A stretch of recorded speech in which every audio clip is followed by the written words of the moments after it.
How's it going, YouTube family? Maxer here today. I've got a very cool video as I'll be walking you through my brand new track Feel So Alive with Jake Ryan that just dropped this Friday the 8th on Interplay Unity. I think it's a really cool track that we use some pretty cool tricks in both a break and drop, so I hope that you can take away a couple things from this video. This is a bit of a messy project. I first created the overall idea and then sent it over to Jake Ryan. So you're going to see a mix of both stems and actual MIDI and audio clips kind of meshed together. So it's going to be a bit hard to follow, but I'm hoping I can make this an interesting video to watch. If you haven't heard the track yet, make sure to check it out, but here's a quick snippet of both the drop and the break.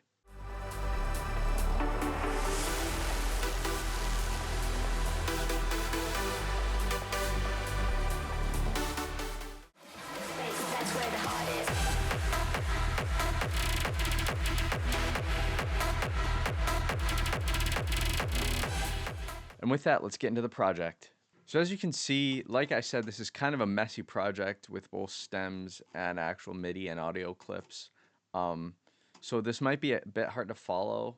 And I would pull up the old project, but the whole idea changed quite a lot. So it wouldn't be really that helpful to see how the track was made.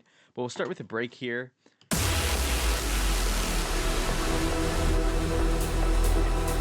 So first right off, obviously big impacts and the sub. For this sub, I didn't want it to hit hard right away, kind of fade in. So here the break sub just kind of filters in to bring the bass back. Kind of helps with just the mixing of the overall track. Chords are really simple and don't have much processing on them.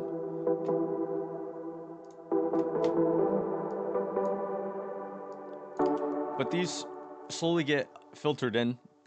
It's probably my favorite filter plugin, Storage Filter, because you can add not only a cutoff like a normal filter, but also reverb, kind of help wash it out and then bring things in.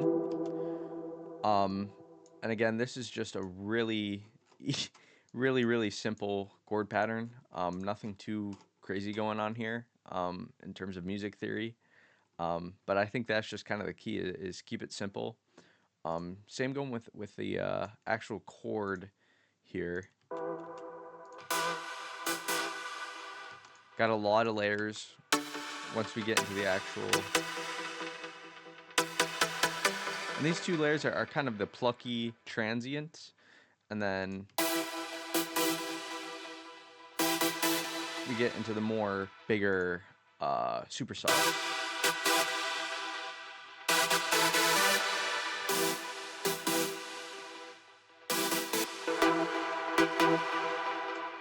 And processed together, really simple, like I said, and really on these channels, there's nothing other than their EQs.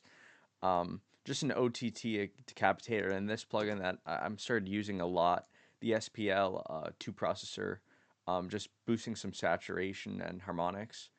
And then obviously just another EQ, cleaning up some things and boosting where I wanted. And then obviously a reverb and delay chain, which I think has been done hundreds of times. But to make sure you get this right, it will go your reverb, EQ. Obviously, you don't really want a muddy sub EQ, so just cut that out, especially with the highs as well. And then a compressor with a really hard ratio or knee, and then just in Ableton, I guess, sidechain it to your actual grouping.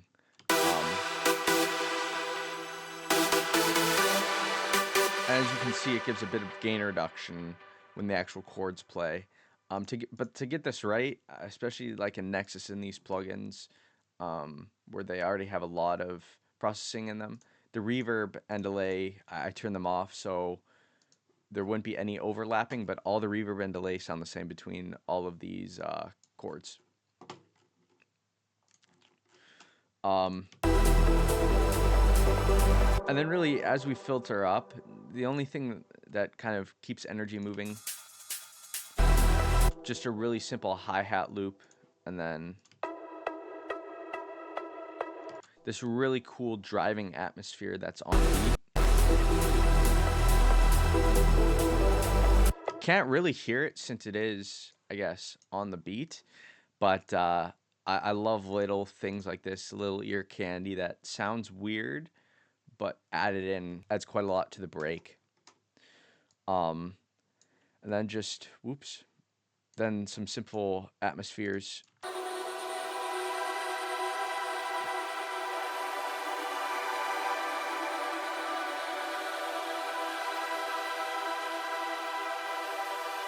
So again, when I first made this project, this would be a lot of probably Nexus pads. You can also hear that vocal pad playing. What I did for that is I use this plugin that I absolutely love called Transgate by KHS, and I'll just throw it on this so you can see what it does. It's got some different presets, but you'll hear a lot of times, especially in Bigroom Techno nowadays, a lot of pads will have this on just to add some movement and some depth.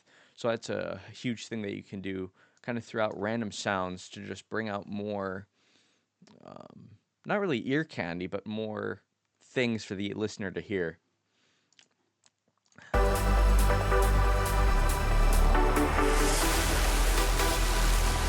So then as this builds up, just more and more tension rising until we finally hit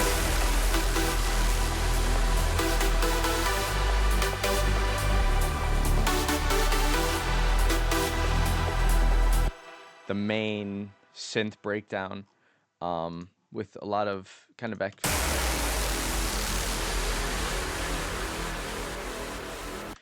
effects to kind of help boost the energy. I know I said on my tier list I don't like EQ3. This is maybe the one time I use it in this scenario with effects where maybe an impact has a lot of low end. Just turn it down a bit. Obviously here I turned it down quite a lot, because without it there would be a lot of phase canceling with our sub bass, which I want to talk about real quick because there is a lot of, I think, depth and things within the sub bass that you can hear.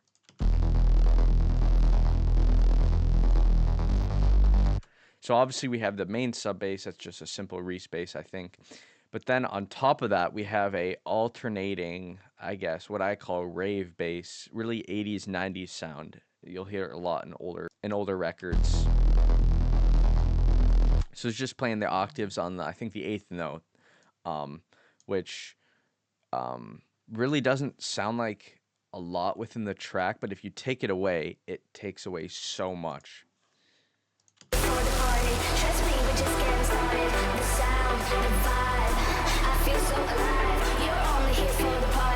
And recently I've been doing a lot of these transitions where I bring in the vocal, but also the drop leads, which are filtered in, which I'll get to in just a moment. But as we build through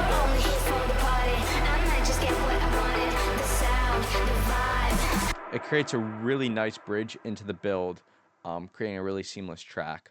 And then just some more mixing things here. Got this tip over at Ciano from Revealed with some feedback. There was a lot of clashing with the sub bass when we went into transitions. So on that main impact of the build, I filter in some of the sub and then obviously take it away throughout the duration of the build.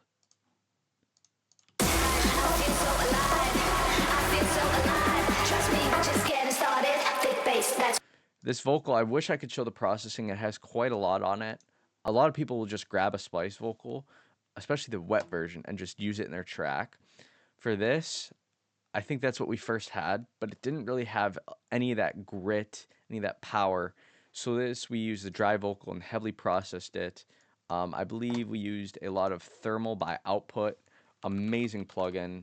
Has a lot of cool presets that you can bounce to with vocals, and a lot of these other ones work really cool on vocals. But just slap 3, 4, 5 of these on a vocal, especially for this genre, and it'll sound really cool.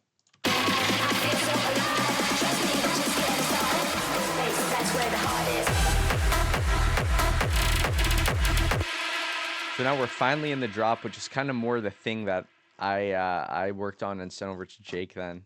You're going to hear a lot of random things in this, but I start off with a kick.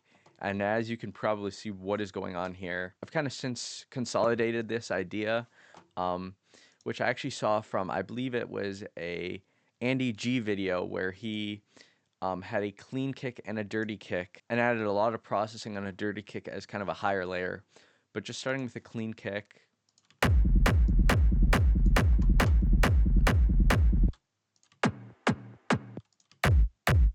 Two kicks with a lot of body and a lot of, I guess, tonality.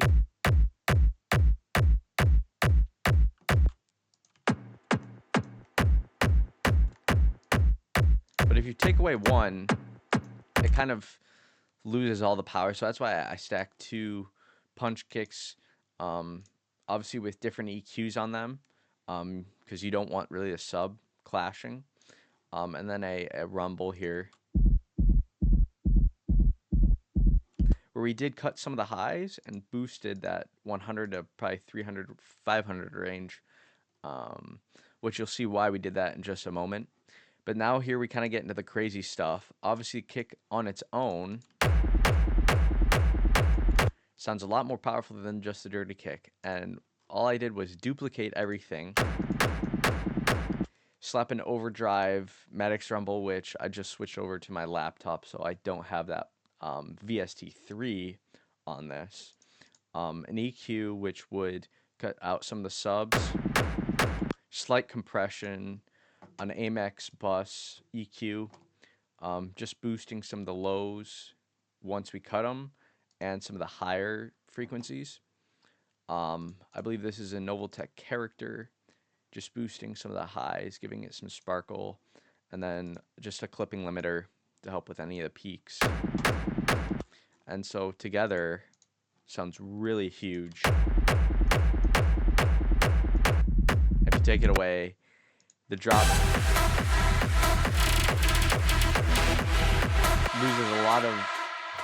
loses a lot of power, but also kind of that grit. This was kind of a really gritty track, as you can probably hear from these shots, which I'll go over here. But with the sub,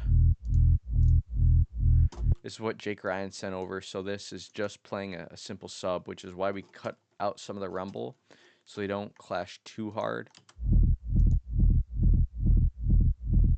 And this obviously then had to be checked with phase, and it's all okay. But now going into the leads, which I think took a lot of time to nail, because this main shot already had a lot of processing on it to begin with. So the overall processing is fairly limited. Just a camel crusher and a saturator and a stereo control. Didn't want to do too much else to it. But there's two layers to this shot. This main synth, which is really all you'd think is there, but then an actual synth lead, which just kind of plays a crisp high end to kind of control the sound. And then obviously we get to whatever this is. This is kind of what I kind of was experimenting with this track, an arpeggiated lead. So this is 3 layers, a nexus, a really wide silent lead, and then a kind of a more fattier, beefy serum lead. So together they kind of mesh very well.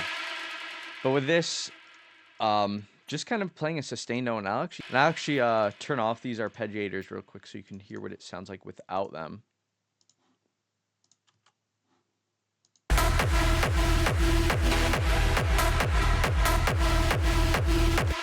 Really boring and sounds like absolutely nothing. So all I did was automate the rate by going up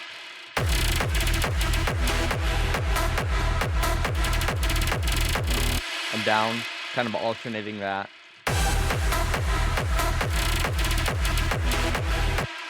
So it sounds really weird. A lot of tech house has these arpeggiators, which was kind of what I was messing with at the time. So I decided to do it in a Bigroom Techno drop. And then once we hit the second half of the drop, just have a Hoover uplifter.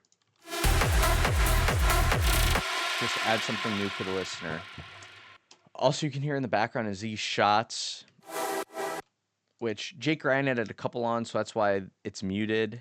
and some other things were added in.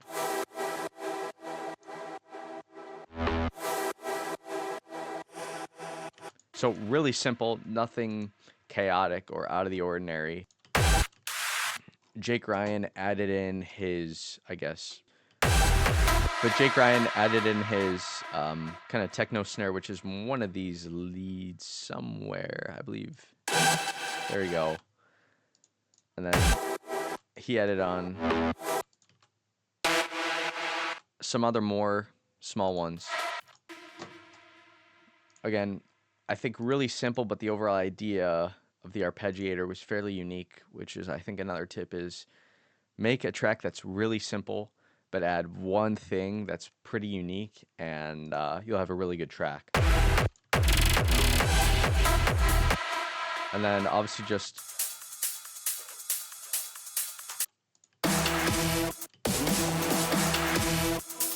really simple on the drums as well, just hat and a clap in the back there.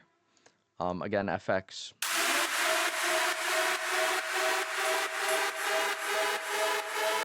Copied a bit of the vocal in here and looped it, and I believe, yeah, added a couple risers in there to just, again, flow the energy through the track. Trust me, we're just getting started. Played the vocal Trust me, we're just getting started. in the fill, and I mean, as you can see, there's not really a lot of going on in the track. I'll loop back to the first drop because this was a bit different than obviously the second, a bit more stripped down. So this doesn't have the arpeggiated lead and the Hoover.